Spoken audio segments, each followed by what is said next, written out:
Hello friends, welcome to Bhumika's kitchen. ನಾನು ನಿಮ್ಮ ಭೂಮಿಕಾ ಸುದರ್ಶನ್. ಅವರೆಕಾಳು ಸೀಸನ್ ಅಲ್ಲಿ ಅವರೆಕಾಳನ್ನ ಉಪಯೋಗಿಸ್ಕೊಂಡು ಜೊತೆಗೆ ಸ್ವಲ್ಪ ಸಬಾಕ್ಸಿ ಸೊಪ್ಪನ್ನ ಉಪಯೋಗಿಸ್ಕೊಂಡು ಬನ್ಸಿ ರವೆ ಉಪ್ಪಿಟ್ಟು ಮಾಡೋದು ಹೇಗೆ ಅಂತ ತೋರಿಸ್ತಾ ಇದ್ದೀನಿ. ಯಾವಾಗಲೂ ಒಂದೇ ಥರ ಬನ್ಸಿ ರವೆ ಉಪ್ಪಿಟ್ಟನ್ನ ಮಾಡ್ಕೊಂಡು ತಿಂತಿರ್ತೀರಲ್ಲ, ಈ ಸೀಸನಲ್ಲಿ ಅವರೆಕಾಳು ಜೊತೆಗೆ ಈ ಸೊಪ್ಪು ಹಾಕಿ ಮಾಡ್ಕೊಂಡು ತಿಂದು ನೋಡಿ ಎಷ್ಟು ರುಚಿಯಾಗಿರುತ್ತೆ ಗೊತ್ತಾ. ಇವಾಗ ಮಾಡೋದು ಹೇಗೆ ಅಂತ ನೋಡೋಣ ಬನ್ನಿ. ಮೊದಲು ಅರ್ಧ ಕಪ್ಪು ಅವರೆಕಾಳನ್ನ 1.5 ಕಪ್ ನೀರು ಹಾಕಿ ಒಂದು ಸ್ವಲ್ಪ ಉಪ್ಪು ಹಾಕಿ ಬೇಯಿಸಿ ಇಟ್ಕೊಂಡಿದ್ದೀನಿ. ಈ ಒಂದು ಬೇಯಿಸಿರೋದನ್ನ ಪಕ್ಕ ಇಟ್ಕೊಂಡು ಈಗ ಒಗ್ಗರಣೆ ಹಾಕೊಳ್ಳೋಣ.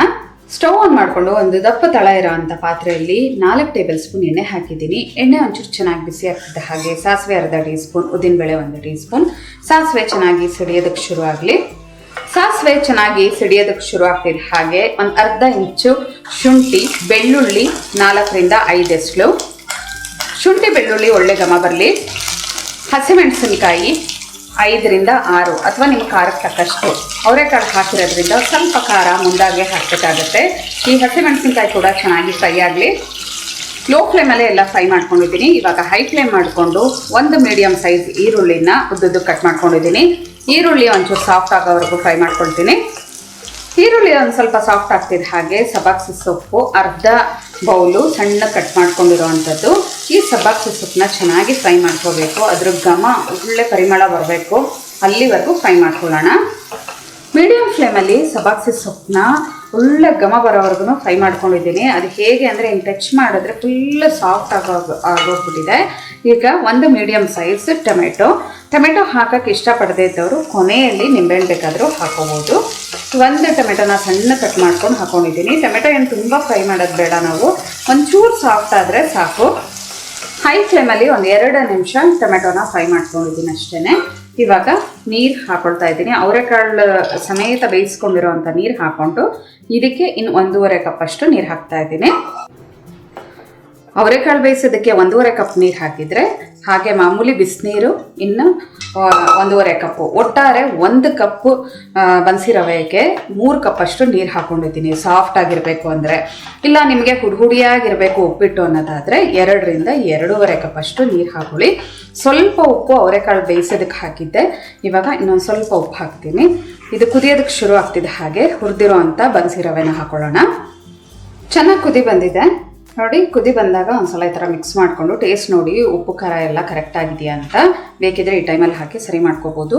ಈ ಬನ್ಸಿ ರವೆನ ನಾನಿವತ್ತು ಓವನ್ನಲ್ಲಿ ಹುರ್ಕೊಂಡಿದ್ದೀನಿ. 30 ಸೆಕೆಂಡ್ಗೆ ಒಂದ್ಸಲ ನಾವು ರವೆನ ಹುರಿತಾ ಅದನ್ನ ಮಿಕ್ಸ್ ಮಾಡ್ತಾ ಇರಬೇಕು. ಆವಾಗ ಈವನ್ ಆಗಿ ಚೆನ್ನಾಗಿ ಹುರಿಬೋದು ನೋಡಿ. ರವೆನ ಒಂದೇ ಸಲ ಹಾಕೊಂಡ್ರೆ ಗಂಟಾಗುತ್ತೆ ಅನ್ನೋರು ಒಂದು ಸ್ವಲ್ಪ ಹಾಕಿ ಈ ಥರ ಮಿಕ್ಸ್ ಮಾಡಿಕೊಂಡು ರವೆನ ಹಾಕೊಳ್ಳಿ.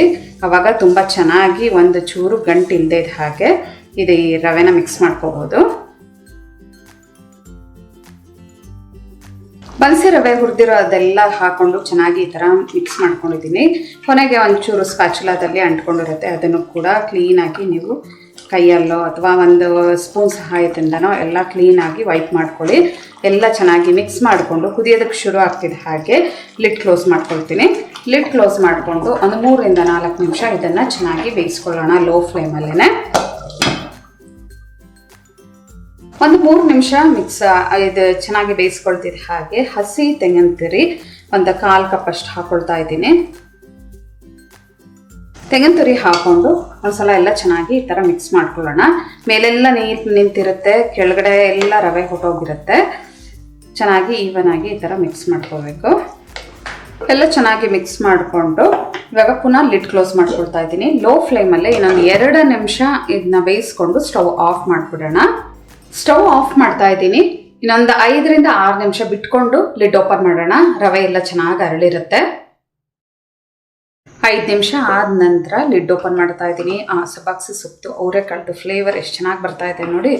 ನಾನು 1 ಕಪ್ ಬನ್ಸಿ ರವೆಗೆ 3 ಕಪ್ ಹಾಕಿರೋದಕ್ಕೆ ಇಷ್ಟು ಸಾಫ್ಟ್ ಆಗಿದೆ. ನೀವೇನಾದರೂ 1 ಕಪ್ ಬನ್ಸಿ ರವೆಗೆ 2 ಅಥವಾ 2.5 ಕಪ್ ಅಷ್ಟು ನೀರು ಹಾಕೊಂಡ್ರೆ ಹುಡಿಯಾಗಿರುತ್ತೆ ಅಷ್ಟೇ. ಇವಾಗ ಸರ್ವ್ ಮಾಡ್ಕೊಳ್ಳೋಣ. ಸರ್ವ್ ಮಾಡೋದಕ್ಕೆ ಬಿಸಿ ಬಿಸಿ ಸಬ್ಬಾಕ್ಸಿ ಸೊಪ್ಪು ಮತ್ತು ಅವರೆಕಾಳು ಉಪಯೋಗಿಸ್ಕೊಂಡು ಬನ್ಸಿ ರವೆ ಉಪ್ಪಿಟ್ಟು ಮಾಡಿರೋದು ರೆಡಿ ಇದೆ ನೋಡಿ.